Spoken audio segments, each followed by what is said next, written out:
तर आज आहे दुसरा दिवस आणि आज आम्ही निघणार आहोत सिंधुदुर्ग किल्ला बघण्यासाठी आणि तिथूनच राजकोट बघणार आणि त्यानंतर रॉक गार्डन हे तीन चार स्पॉट करणार आहेत आम्ही।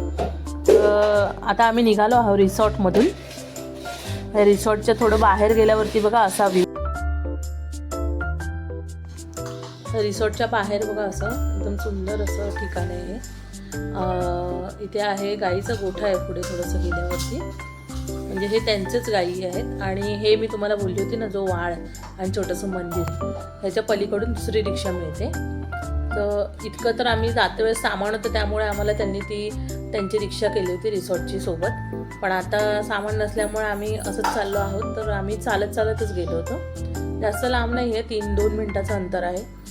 आणि बघा पुढे हा असा नदीचं बांध आहे, म्हणजे हा वरती एक प्रकारे त्या वाळाचा। ते पावसाळ्यामध्ये खूप सुंदर वाटतं बोलतात ते। आता असं सुद्धा छानच दिसतंय ते, पावसाळ्यात अजूनच छान वाटत असेल। आणि मग असं पुढे गेल्यावरती मग तो रिक्षावाला आला होता। आम्ही 1700 रुपये फिक्स केले होते पूर्ण दिवसभर, म्हणजे जे त्यांनी 4-5 स्पॉट सांगितले ते करणार होतो आणि मधी कुठे काय लागलं तर तिथे पण थांबूया असं ते बोलले होते।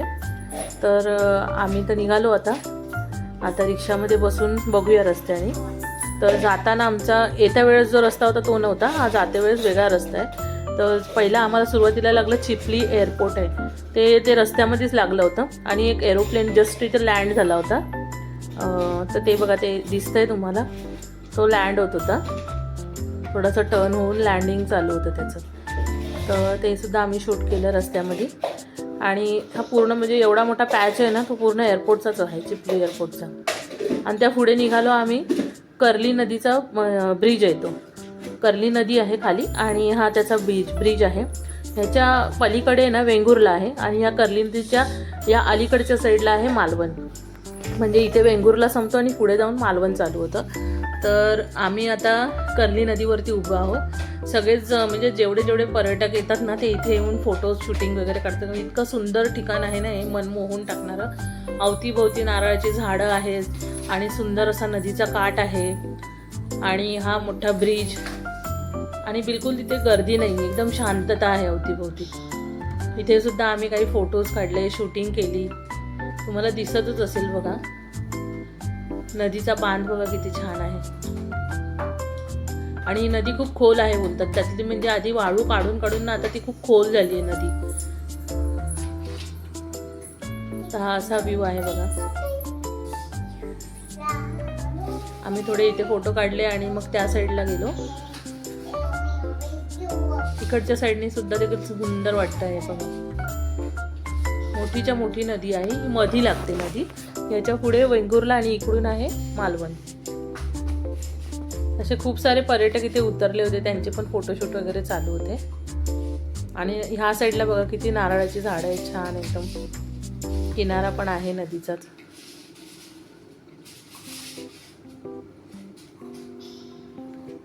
तर हे सगळं करून झालं, थोडे फोटोशूट्स केले आम्ही आणि मग आम्ही निघालो सिंधुदुर्ग किल्ल्यासाठी। ते सुद्धा आम्ही बोटीतूनच जाणं होतं आमचं, तर तिथे तिकीट काढलं आधी आणि मग नंतर बोटीतून निघालो।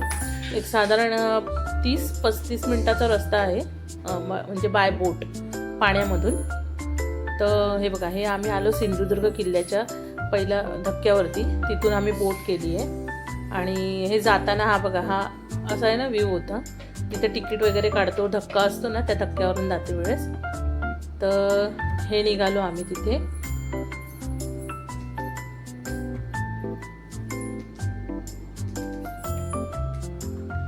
हे मालवण जेट्टी आहे, मालवणचा बीच आहे हा। त्या जेट्टीवरून तिथून बोट होती आणि हा समोर दिसतोय तो सिंधुदुर्ग किल्ला आहे पूर्ण पसरलेला। अशी गर्दी पण होती भरपूर, कारण मे महिना आहे तर टुरिस्ट खूप येतात इथे। तर तिकीट काढून झालंय आणि आता आम्ही निघालोय बोटीत बसण्यासाठी। तर हा किल्ला असा मी दुरून शूट करत होती।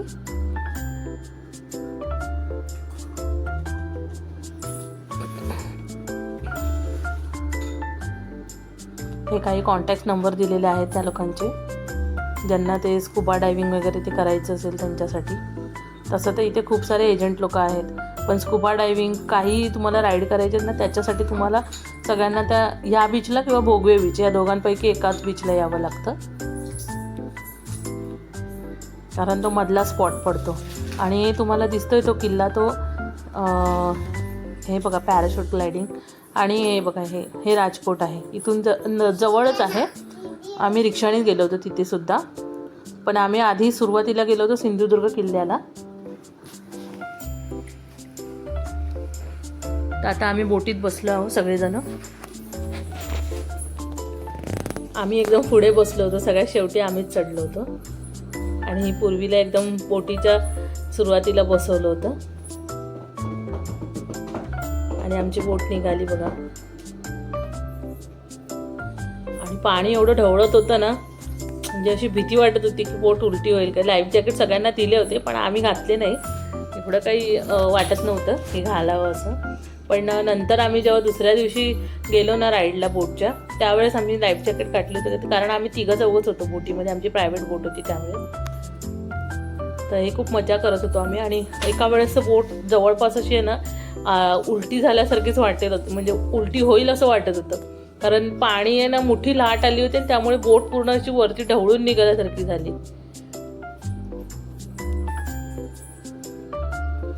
हाताला येईल असं पाणी होतं खाली.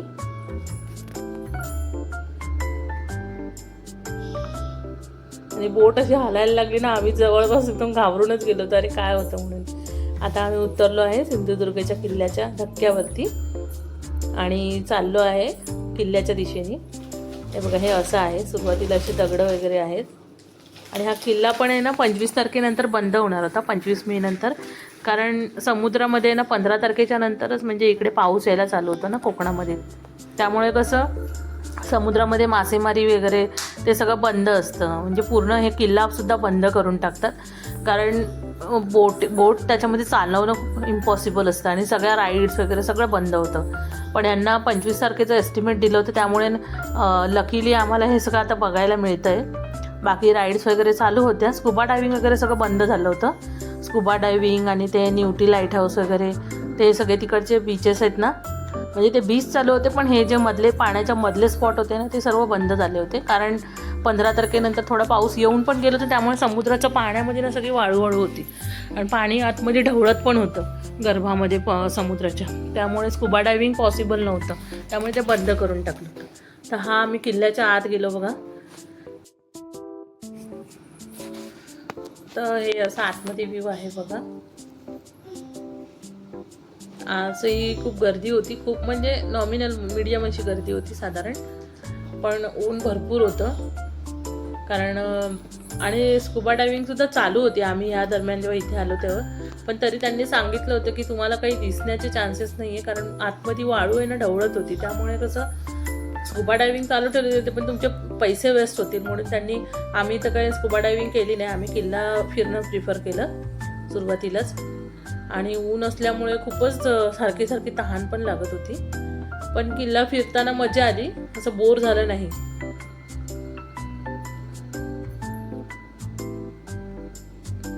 बघा असं इथून पाणी दिसतंय, किल्ल्याचा एंट्रन्स. हे आम्ही काही फोटोज वगैरे काढले तिथे बसून तटबंदीवरती.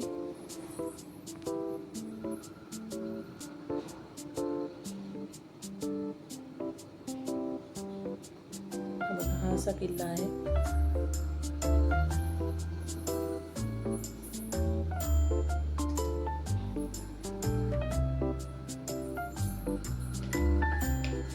अवतीभोवतीचा सभोवतालचा परिसर बघा.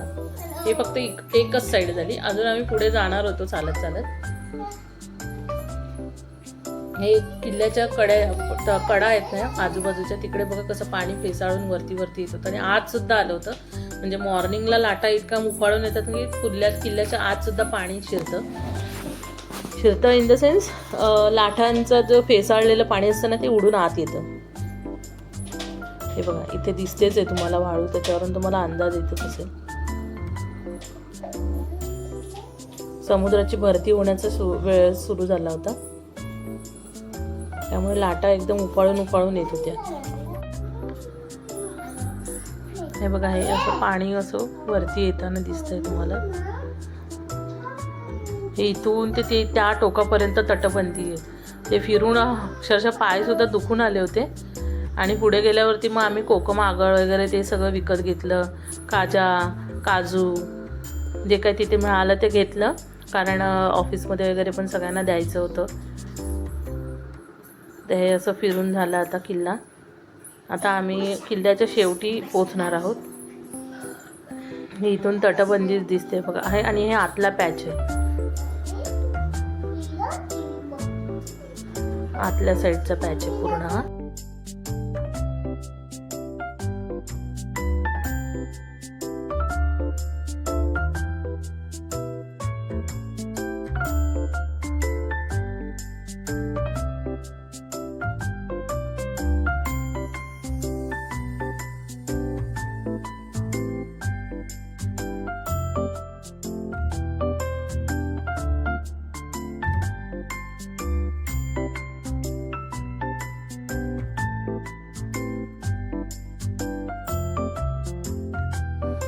तर आता किल्ला झालाय जवळपास फिरून आमचा.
किल्ला झाला फिरून. आता आम्ही निघतो आहोत जेट्टीकडे परत, जेट्टीच्या दिशेने. तिथून मग पुन्हा आम्हाला राजकोटला सुद्धा जायचं.